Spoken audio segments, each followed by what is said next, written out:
Hello, my friends. Welcome to the Coffee Run Live, episode 381 today. I'm really excited to talk with you.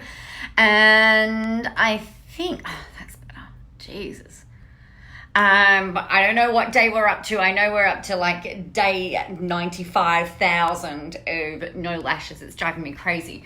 What I have done though, what's really interesting. So I have an 18-year-old going on 25. I have a 13-year-old going on also 25, and 11-year-old going on 25. They've all got the same attitude. It's really, really funny.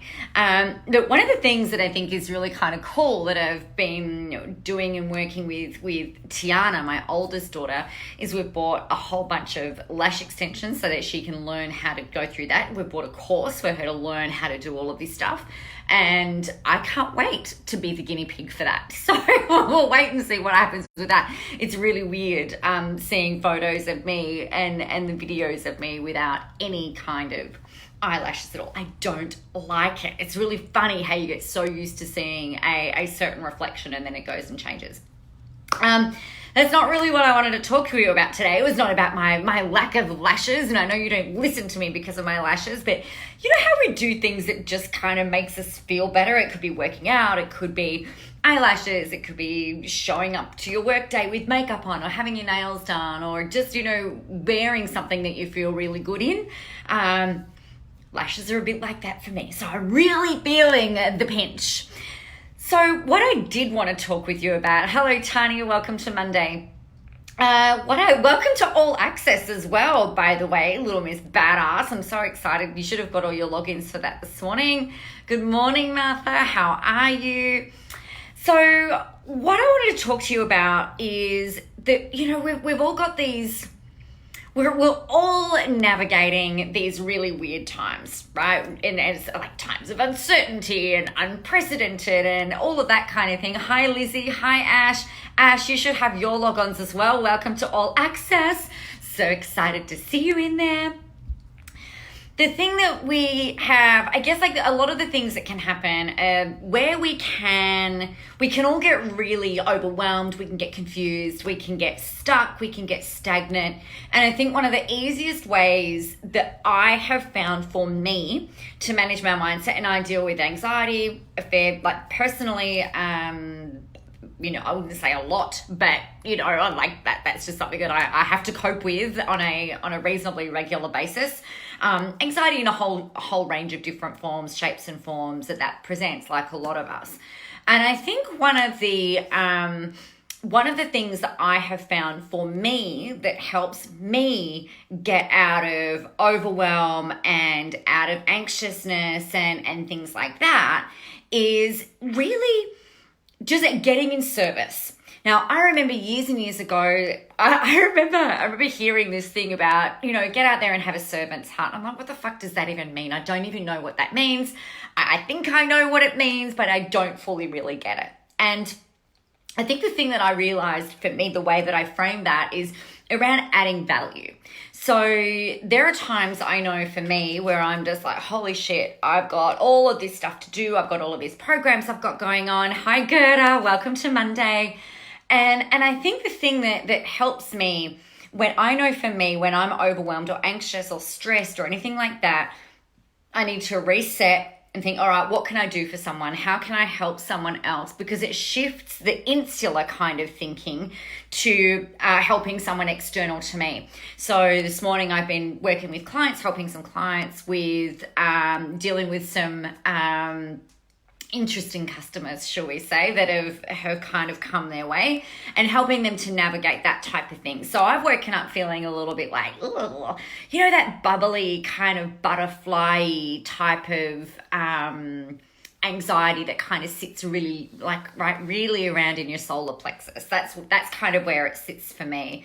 And I don't know what I've been doing this morning. I've been procrastinating. I've been working with clients. I've been dealing with tech. For me, getting into the doing really helps. If I'm sitting there and I'm thinking about stuff, that doesn't help me to get rid of all of this, right? For me, it's the doing, and it's different for everyone. So I'm not saying that this is how all of you are going to fix it or get out of it, but for me, this is what works for me. And it's really about adding value. So the thing that I think about is, what can I do for somebody else? What clients need some help? What can I do? Do I have things that I need to write? Have I got deadlines coming?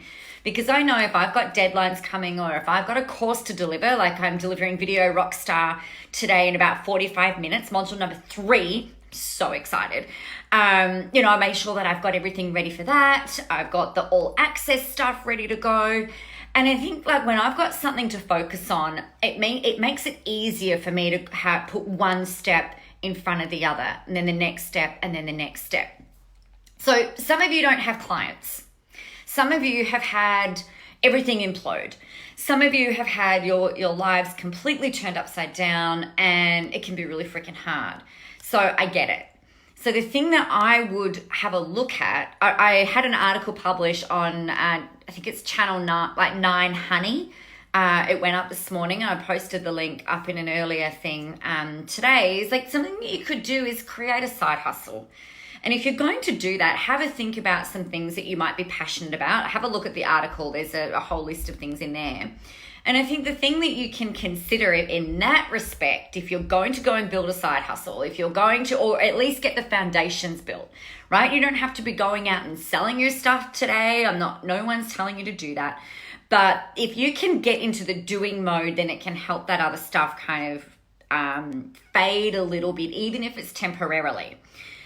The other thing that I'll think about then is going, okay, so if this is what's going on, what can I give away for free? What makes my life easier? And the thing that I've shared with you a lot over the years, been doing this for 10 years, so I've shared this a lot over the years, is how templates, systems, structures, process flows, things like that make my life so much easier, and it's the things that I can really rely on.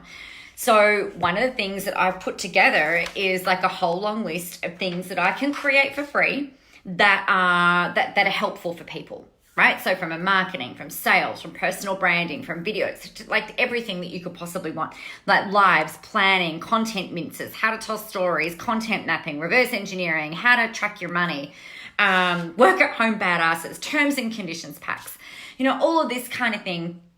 And the reason that I thought of that, and I've done a survey actually as well that you might have seen floating around. It's like, what are you struggling with? And I think a lot of people struggle with, what am I going to do next? What is going to be helpful to do next? And so if you can think about with your audience, what are their challenges? What are they struggling with? And what is something that you can do to help them take that next step? And it could be saying, hey, you know what, you guys, if you're feeling like this, and then you just like take the day, take the day. Don't do anything today. Go and paint. We've been renovating. It's so excited. We have a bungalow on our property, like a granny flat. And it was more like the storage shed, because we don't have a big shed on our house.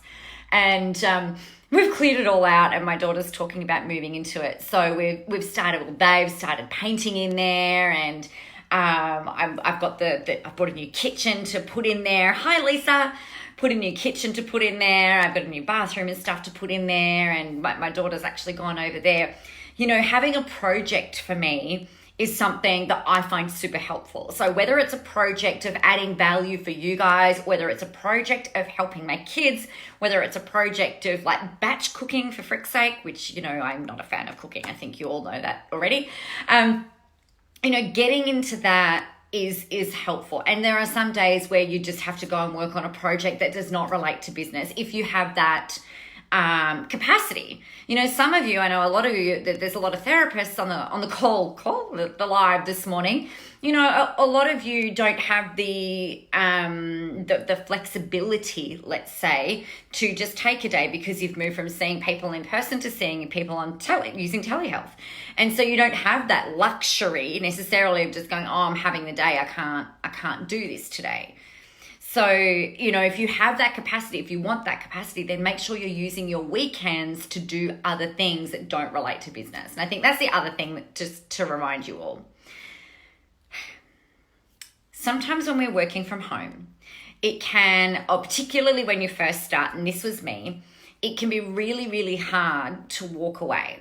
It can be really hard for you to sit in your office and then walk in at the appropriate time and then walk out at the appropriate time and things like that. However, for your own mental health, for your own sanity, please, for the love of all things holy, have a normal work day, right? So have an office set up, whether it's in the corner of the house, whether it's in a separate room. I don't care. Ideally not on your kitchen table. Find somewhere else that you can set yourself up. Even if you've got a corner that you've got a screen around, do something like that, because it's really important that you have some time to decompress, because otherwise what happens is you end up working more and more hours, but you don't necessarily, what I found is that you don't actually get anything more done, right? You spread out the working time. So make sure you've got your bookends of the day. When do you start and when do you finish? If you have children, it's really helpful to empower them to say, come in and get me at 5. Make me walk out of here at 5. Come and hassle me. Come and get me. I need to do that, because otherwise, and then they start complaining by 6 that they're hungry. And then I'm like, okay, I'm coming. So add value to your people. Get a big long list down of all of the things that you could give away for free. Right? There is this big myth out there that if you give it all away for free, that people will never buy. It's bullshit. They will. Not all of them, but some of them will. A lot of people have gone through all of the stuff in my website and made $250,000 out of the free resources, the free content, the free blogs that I've put up into my website. Right? There's hundreds of videos in there. I've been blogging since 2010. There's copious amounts of content in there. People have made a hell of a lot of money from just the free stuff that's in there. And I've had people come and say, hey, I've gone through all of that. Now I need to pay you. I need to buy from you. So we know, and if you don't know, let me reassure you that when you're giving your stuff away for free, there will be people who will buy from you. It is the law of all of the things. It's the way that it will happen, but you've got to let them know how to do that, right? So for instance, all access pass, if you want to know how to do all of this, you've got to get in on it. It's the most insane value thing I think that I've ever put out there. It's amazing. So there's that. I think the other thing though is that you give value, let them know how they can buy from you, but also give them enough that they can take steps on their own, right? I always say, and I've always said this, I want people who want to work with me, not because they feel like they have to, not because they think, oh my God, she's holding back on that thing. I have to pay her so that I can learn that next thing. Give as much away as you can for free. Help people get results in advance. And you know what? You will always see yourself, make sales and become successful as a result of it. You can't not. So that is that from me today. Add value, add value, add value, add value. All right. I am going to love you and leave you and get myself sorted and ready for my 12 o'clock video rockstar delivery. I'm really excited to deliver that. And then I'm on Ticker TV for any of you who are watching any online news shows. Ticker TV has got me on again today. I was on there last week and they've talked about getting me on as a regular, which is great fun. On there at 2:15 talking about blogging actually and social media and what you can do. So spelt how it sounds, you'll find me over on there. I'm pretty sure they stream live into Facebook. All right, you guys, I am going to love you and leave you. Thank you, Lisa. You have a great day as well. Rebecca, you are very, very kind. Martha, I can't wait to get you on the All Access train. Tani, all the cool kids are watching. Yes, they are. Rebecca, too kind. Thank you so much. All right, everybody, take care. Get out there, go help some people. Have a whole ton of fun doing it. And remember, no matter what happens, the world is still ready for your brand of awesome. Hey, Carmen, webinar overload, trying to tap into everything. Yes. And then sometimes you just need to stop and let that new stuff absorb, right? All right. I love you. You're amazing. And I will talk to you all very, very soon.